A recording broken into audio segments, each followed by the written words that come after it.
Je m'appelle Éric Boisset, je suis auteur de romans destinés à la jeunesse et j'ai publié 11 livres. Je ne vais pas les recompter là, mais oui, 11.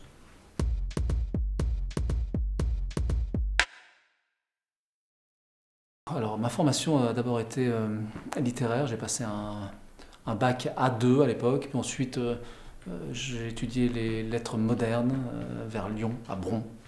Et puis ensuite, je suis parti à Paris pour essayer de placer mes scénarios de bande dessinée. Au départ, des scénarios de films en réalité. Puis je me suis rabattu vers la bande dessinée, à la faveur d'une rencontre.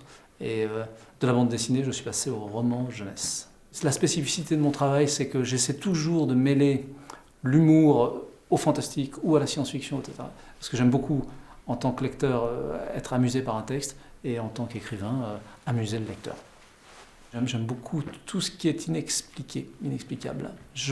Non pas que je crois vraiment que des pratiques de magie rouge existent, puisque j'ai inventé la magie rouge, mais je pense qu'il y a quand même l'esprit cartésien, s'il est uniquement cartésien, fait qu'on passe à côté de certaines réalités parallèles. Je pense que j'écris pour mettre en ordre, il y a beaucoup de boulot, mes pensées, et surtout des petites histoires que j'ai en tête et qui sont très floues, ténues, pour les structurer, etc. Ça me plaît beaucoup. J'ai en fait une imagination, mais une imagination qui fermente en cave d'une certaine manière, et je sens parfois qu'il faut un peu laisser s'échapper la pression. Et donc j'écris un roman. Parce qu'en fait, écrire n'est pas réellement un plaisir. Je le fais, alors vous allez me dire, mais pour pas te faire du mal. Non, je me pose encore la question de savoir pourquoi tout à coup c'est une sorte de challenge en fait. C'est-à-dire que j'ai une histoire, je me dis ça serait super de faire une histoire avec ça. Et là des ennuis commencent parce que comment raconter ça? Donc alors je réfléchis à un embryon, je construis une sorte de plan. Ensuite je me dis mais il va quand même falloir que je l'écrive. Donc je l'écris et là je souffre parce que je n'arrive pas à exprimer les choses comme je voudrais. Et au final c'est raté. Et donc un peu de temps se passe et je me dis je vais quand même en faire un autre histoire d'en réussir un. C'est pour ça que je vais de livre en livre en essayant d'aboutir à un livre réussi et j'y arrive pas. Alors j'ai travaillé avec des illustrateurs quand je faisais de la bande dessinée. Alors ça s'est d'abord passé mal, parce que c'est en grande partie de ma faute, j'étais trop bloqué sur mon texte, je ne voulais pas qu'on touche au texte. Et puis petit à petit je me suis un peu détendu, et puis la toute dernière expérience de collaboration que j'ai eue, c'était avec un réalisateur, Olivier Horlet, sur l'écriture de Nikos Stratos. Parce que j'ai coécrit le scénario avec lui. Et là, ne connaissant rien aussi à la structure du cinéma, à la façon de construire une histoire pour l'écran, c'est très différent du roman. J'ai fait voler en éclats toute la structure du récit tel que je l'avais présenté dans le roman. C'est-à-dire que, comprenant qu'il fallait traduire ça dans une langue différente qui était une suite de plans, il fallait faire autrement, et on a même été jusqu'à changer le sexe d'un des personnages, sous anesthésie générale.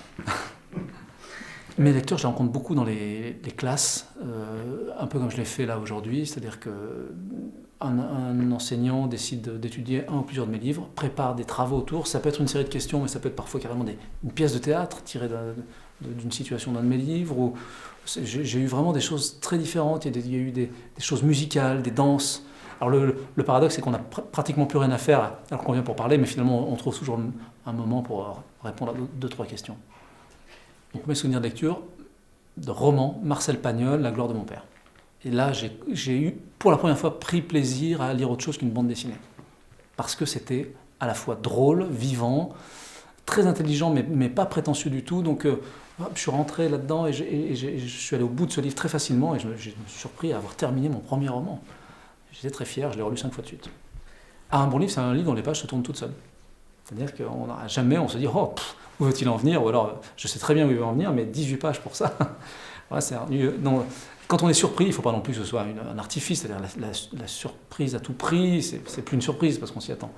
Mais voilà, quand c'est un ensemble de choses, il y a aussi le style qui est très important. C'est-à-dire qu'on raconte finalement presque toujours la même histoire, mais la façon de la raconter, tout est là. Et là, il y a des gens qui sont vraiment des maîtres pour nous surprendre en racontant un truc éculé, et qui tout à coup devient intéressant. Un jeune qui ne lit rien, pas du tout, peut-être que ça existe aujourd'hui, mais je dirais que de toute façon, d'une part, c'est pas grave de ne pas lire des livres, parce qu'il y a 1000 autres façons de se cultiver. Il faut sortir de l'idée qu'on sait dire si on ne lit pas, on n'arrivera pas à devenir intelligent. C'est totalement faux. mais que ça peut être une source de plaisir en plus, et que s'il trouve le bon livre, eh ben, il prendra plaisir tout à coup à lire, et il deviendra lecteur. Et peut-être que moi, je ne suis pas un grand lecteur en réalité, hein. J'ai plein d'autres sources d'intérêt. J'aime beaucoup le cinéma. Je pense que je vois plus de films que je ne lis de livres. Et dans mon entourage, il y a plein de gens qui sont des lecteurs assidus, acharnés. Et c'est eux qui me conseillent de temps en temps. J'écoute leurs conseils et je m'en trouve bien.